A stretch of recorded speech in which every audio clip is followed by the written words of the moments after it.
The story of how David Bowie saved Deep Purple. While Deep Purple have been considered one of the progenitors of heavy rock and heavy metal, their history has been written with several lineup changes and even an 8-year hiatus. Interestingly enough, that history might have been called to an abrupt end had it not been for David Bowie. Glenn Hughes, Deep Purple's one-time bassist, once explained that it was Bowie who had essentially kept the band together. The two had lived together when Bowie was making his 1976 album Station to Station, and during this time, Bowie gave Hughes some vital, and quintessentially Bowie, advice. Hughes noted, "He was always telling me, keep fucking changing. Never stay the same. Never stay the same. Throw those leather pants away. Throw those boots away. Let me cut your fucking hair." He was all about forever changing, and I've always done that, really. Some people don't get it, and some people do.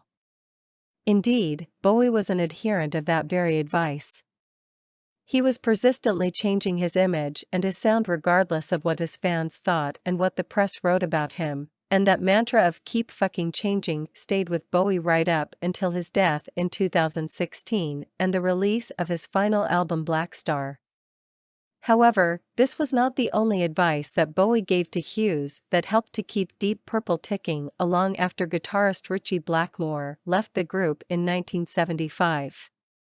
Hughes noted, "When Ritchie left the band, I gotta be honest with you, I wanted to go back to trapeze and reform the band." Hughes had performed vocals in the Midlands funk rock band before he joined Deep Purple. He continued, "Bowie was in my house, and he said, you should go get a new guitar player who sounds way different to Ritchie, and maybe looks different." He kind of convinced me. I think John and I were going to throw the towel in. Naturally, there were a number of guitarists that would have jumped at the opportunity to join one of the big three heavy rock bands, Sabbath, Zeppelin, and Deep Purple. But there was only one man for the job when it came down to it, Tommy Bolin. Bowie drove me down in his Mercedes to audition Tommy, Hughes added. So Bowie had a lot to do with me going down there that day. And I fell in love with Tommy the moment I saw him, you know? I knew before he switched his fucking amp on that he was going to kick my ass.